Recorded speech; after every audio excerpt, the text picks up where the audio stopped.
Hello students, आज का जो हमारा टॉपिक है वो है लिंक टू एक्सटर्नल डाटा।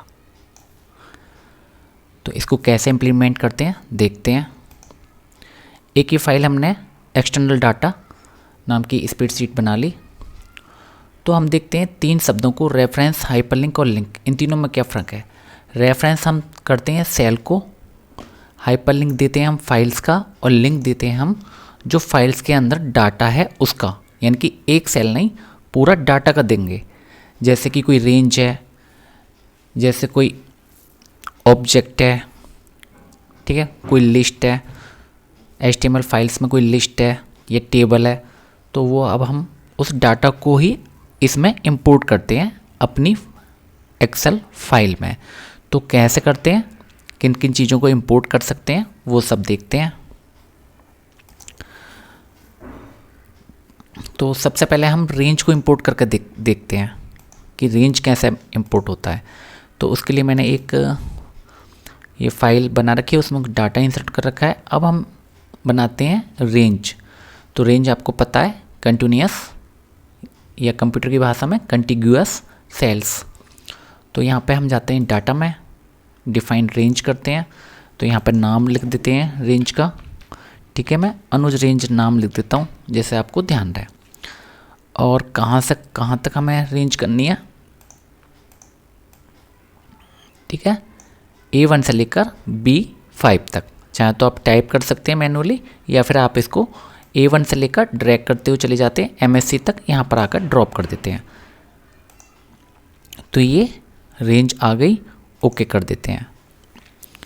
अब इसको क्लोज करते हैं, सेव कर देते हैं।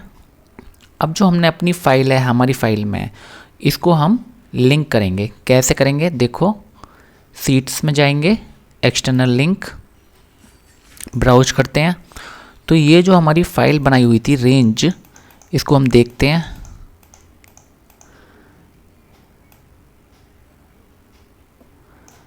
ठीक है, ये यहाँ पर है। तो यहाँ पर अवेलेबल रेंज हमें मिल गई। हमने क्या बनाई थी, अनुज रेंज नाम से एक रेंज बनाई थी। ये क्या है, रेंज क्या होती है, कंटिग्यूअस ग्रुप ऑफ सेल्स, या सॉरी कंटिग्यूअस सेल्स, ठीक है, एक ग्रुप ऑफ कंटिग्यूअस सेल्स रेंज होती है। तो यहाँ पे हमने जैसे ही हम ओके करते हैं, ये देखो पूरा डाटा आ गया, नेम क्लास पूरा डाटा आ गया। तो रेफरेंस में क्या था, किसी एक सेल को रेफरेंस कर रहे थे। हाइपरलिंक में फाइल्स को लिंक कर रहे थे। और लिंक टू एक्सटर्नल डाटा में हम किसी फाइल के अंदर किसी एक ऑब्जेक्ट को, जैसे यहाँ पर रेंज को, हम इंपोर्ट कर रहे हैं। तो ये पूरा डाटा आ गया। चलिए अब कुछ और इसमें हम लिंक करते हैं। अच्छा, यहाँ पर एक चीज़ और देखिए आप। अब यहाँ पर अपडेट कैसे करोगे, देखो सबसे पहले तो आपको ये देखना है नेविगेटर में जाकर कि हमने क्या कर लिया, क्या इंपोर्ट किया। तो ये यहाँ पर ये लिंक है अनुज रेंज, ठीक है। यहाँ पर अगर हमने बहुत सारी चीज़ें यहाँ पर लिंक कर रखी हैं तो पता कैसे चले कि हमने क्या क्या लिंक किया हुआ है, उसका क्या नाम है। अब अनुज रेंज तो यहाँ पर आना रहा, तो हमें यहाँ से पता कर लेते हैं कि अनुज रेंज है या क्या नाम है इसका। और चलिए कुछ और चीज़ों को पहले इंपोर्ट कर लेते हैं, उसके बाद हम इस बारे में बात करेंगे। उसके बाद हम करते हैं, आप नोटपैड में भी खोल सकते हैं और नोटपैड++ में भी खोल सकते हैं। तो देखो यहाँ पर मैंने टेबल बना रखी है, टेबल 1। ये इसमें जो हेडिंग है वो नेम क्लास, यहाँ पर ये डाटा एंटर कर किया हुआ है। इसी तरह से एक टेबल 2 है, यहाँ पर नेम क्लास, और ठीक है, यहाँ पे ये भी डाटा मैंने कर रखा है। तो इसको अब हम खोलते हैं ब्राउज़र में। राइट क्लिक करके आप एडिट में जाओगे तो ये खुल जाएगा। तो ये टेबल है। अब हम इसको, जो ये टेबल्स हैं, एक टेबल 1 एक टेबल 2, इसको हम अपनी एक्सेल फाइल में कैसे इंपोर्ट करेंगे वो हम देखते हैं। तो हम जाते हैं सीट्स में, एक्सटर्नल लिंक में। अब हमें क्या, कौन सी फाइल करनी है, अपनी HTML फाइल, क्योंकि उसी के अंदर तो टेबल है, HTML फाइल। ऑटोमेट का है, ओके कर देते हैं। तो यहाँ पर जो भी इसके अंदर है वो हमारा इंक्लूड हो गया। तो हमें चाहिए HTML1, तो यहाँ पे हम कर देते हैं ओके, तो ये आ गया। ठीक है, ये डाटा इंसर्ट हो गया। इस सेल में हम करते हैं, ठीक है, दूसरी जो हमने टेबल बना रखी है इसमें वो इंपोर्ट कर लेते हैं यहाँ पे। ओके, यहाँ पे HTML2 को कर देते हैं। तो यहाँ पर इस तरह से हमने ये इसको अपने इस फाइल में इंक्लूड कर लिया। किसको? एक्सटर्नल डाटा को। External data inside other document file. तो इस तरह से हमने इसको इंक्लूड कर लिया। और हम क्या क्या अब लिंक कर सकते हैं एक्सटर्नल डाटा, तो वो देखते हैं। सीट्स में गए, एक्सटर्नल लिंक में ब्राउज किया हमने, एक हमने डाटाबेस फाइल बना रखी है, उसको देखते हैं कि वो उसमें कुछ होता है। तो इसको हम इसमें लिंक नहीं कर सकते। ठीक है, इसको लिंक नहीं कर सकते हम। जो डाटाबेस के अंदर टेबल है उसको लिंक नहीं कर सकते। और देखते हैं किसको लिंक कर सकते हैं।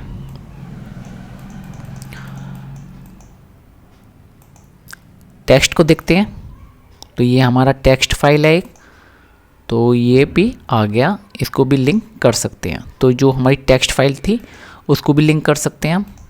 टेक्स्ट फाइल हमारी ये है अनुज टेक्स्ट, यहाँ पर मैंने कुछ कॉपी पेस्ट किया हुआ है यहाँ पर इंटरनेट से, तो ये भी हमारी इसमें इंक्लूड हो गई। आपको टाइप करने की ज़रूरत नहीं है ना कॉपी पेस्ट, आप बस एक्सटर्नल लिंक में जाओ, फाइल का डाटा आपकी इस फाइल में आ जाएगा। और क्या लिंक कर सकते हैं हम? सीट्स में गए, एक्सटर्नल लिंक में ब्राउज किया हमने, और अगर ये डिस्प्ले है, ठीक है, ये क्या होता है? प्रीव्यू पेन है, इसको हम क्लिक कर दोगे तो प्रीव्यू दिखाने लगता है ये, इसको फिर से क्लिक कर लोगे तो प्रीव्यू हट जाता है। तो और क्या हम कर सकते हैं लिंक? एक CSV फाइल भी लिंक कर सकते हैं। तो यहाँ पे CSV फाइल लिंक की, तो ये आ गया, तो एक बनी बनाई है। तो ये हम इतनी चीज़ों को हमने इसमें लिंक कर दिया। एक्सटर्नल डाटा है ये। अब हमें पता करना है कि हमने क्या क्या लिंक कर लिया। तो वो नेविगेटर में जाते हैं, यहाँ से भी चले जाते हैं और व्यू से भी चले जाते हैं, या शॉर्टकट है इसका F5। तो हम देखें क्या क्या हमने कर रखा है। तो डाटाबेस रेंज ये है, ठीक है, HTML ये है, HTML2। तो ये यहाँ से हम देख सकते हैं कि हमने क्या कर रखा है, इनका नाम क्या है। ठीक है, तो एक काम करते हैं, अब एडिट में जाते हैं और लिंक्स टू एक्सटर्नल फाइल्स। तो ये यहाँ पर ये दिखा रहा है कि क्या चीज़ें हमारे इसमें लिंक हैं, उनका सोर्स फाइल क्या है। जैसे मैं यहाँ पर range.ods करूँ तो ये ओपन हो जाएगा। तो ये सब यहाँ से आप पता कर सकते हो कि सोर्स फाइल क्या है, नाम क्या है इसका, टाइप क्या है। और इस लिस्ट में से अगर डिलीट करना है तो आपको यहाँ पर ब्रेक लाइन, अगर इसको मॉडिफाई करना है तो आप यहाँ से मॉडिफाई कर सकते हो। ठीक है, यहाँ से इस लिंक को मॉडिफाई कर सकते हो, जैसे आपको लग रहा है कि अपडेट हो जानी चाहिए हर 10 सेकंड में। चलिए 30 सेकंड में करके देखते हैं इसको, अनुज रेंज को 30 सेकंड में, कि ये हर 30 सेकंड पर अपडेट होता रहे डाटा। तो देखते हैं, ठीक है, range.ods अपडेट कर देते हैं, इसको क्लोज कर देते हैं। तो हमारा जो रेंज है वो कहाँ पर है? रेंज ये है, अनुज रेंज। तो इसको हम, इसका सोर्स फाइल कहाँ पर है अगर आपको देखना है तो एडिट में जाओगे और लिंक टू एक्सटर्नल फाइल। तो इसकी सोर्स फाइल कहाँ है? ये फाइल है, इस पर ओपन कर देते हैं यहीं से। अब हमने क्या करा है, 30 सेकंड्स में ये अपडेट होगा। तो इसको अपडेट करते हैं BSC से, सेव कर देते हैं इसको और क्लोज कर देते हैं। ठीक है, अपडेट कर दिया है हमने, यहाँ पर क्लोज कर दिया। अब देखें 30 सेकंड ही लगे हमें, यहाँ पर BSC हो गया। ठीक है, BSC हो गया ना भाई अनुज रेंज में। या फिर हम HTML2 देखते हैं, यहाँ पर इस फाइल को करते हैं BCA है ये यहाँ पर, या यहाँ पे भी करते हैं MSC को, यहाँ पे भी BSC कर लेते हैं। तो ये क्या है? HTML2, यानी कि हमारी HTML फाइल। तो HTML फाइल में चलते हैं। ठीक है, एडिट करते हैं यहाँ पर और इसको कर लेते हैं BSC। ठीक है, BSC, इसको सेव कर देते हैं, क्लोज करते हैं, अपनी ये फाइल करते हैं। तो यहाँ पे अभी MSC आया हुआ है, तो क्यों नहीं आ रहा, हमने इसको एडिट करना पड़ेगा। तो चलिए एडिट कर लेते हैं इसको। तो हमारा ये कौन सा है, HTML2 है, ये जो हमारा ये एलिमेंट है। सोर्स फाइल तो दोनों में अनुज HTML है, लेकिन इसका नाम जो है वो है HTML2।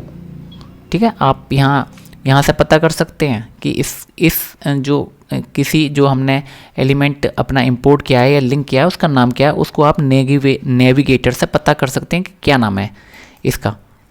ठीक है, जैसे इसका क्या नाम है HTML1, इसका क्या नाम है HTML2। तो यहाँ से ये आप पता कर सकते हैं।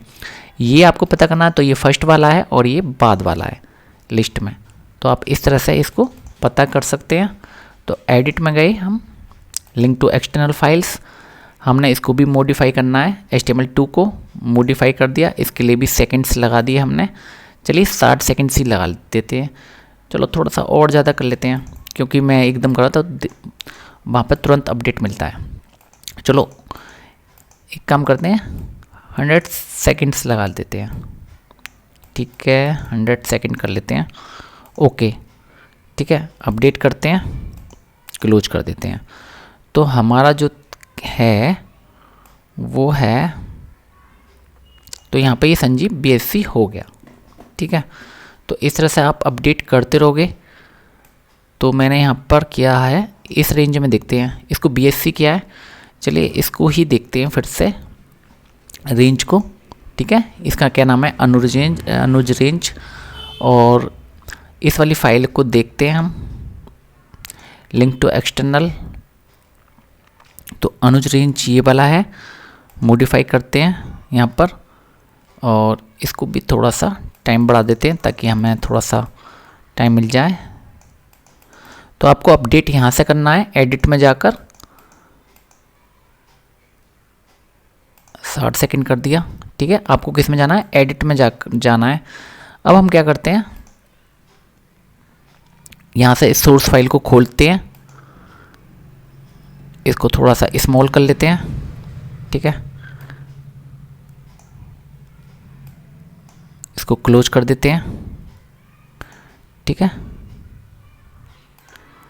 और इसको करके देखते हैं MTech।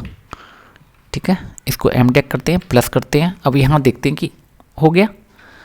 तो ये तो 60 सेकंड से पहले ही अपडेट हो रहा है, वहाँ पे तो हमने 60 सेकंड का टाइम किया हुआ है, लेकिन यहाँ पर तो लिखते ही अपडेट हो जाता है। यहाँ पर सेव किया और इधर ये देखते हैं 60 सेकंड होता है या नहीं होता, यहाँ पर करते हैं। तो यहाँ पे ये देखते हैं 60 सेकंड ले रहा है कि शायद इस बार तो देखते हैं इसको 60 सेकंड तक। सेव हमने कर लिया है ये। ठीक है, सेव हो गया।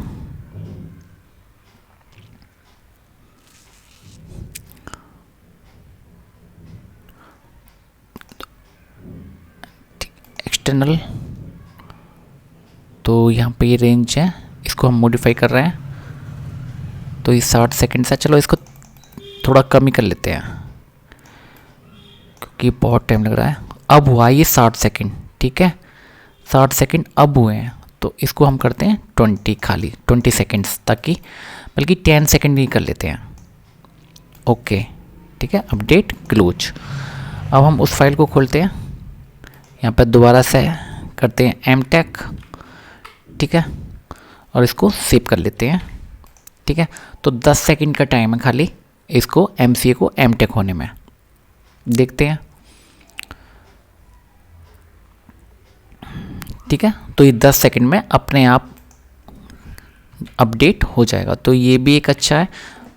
हमें रेफरेंस वाले में क्लोज करके और तब करना पड़ता था। तो इस तरह से आप देख सकते हैं।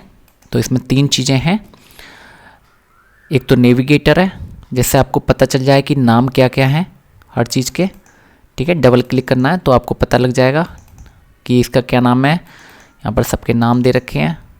ठीक है, और एडिट में जाना है, लिंक टू एक्सटर्नल फाइल्स, ये ऑप्शन है यहाँ पर, ये सोर्स फाइल का एड्रेस है पूरा, ठीक है। और आपको जब इंसर्ट करना है तो आपको यहाँ से एक्सटर्नल लिंक में जाना है। तो स्टूडेंट्स इस वीडियो में इतना ही। अगर आपका कोई सवाल है तो आप मुझे कमेंट सेक्शन में पूछ सकते हैं। Thank you.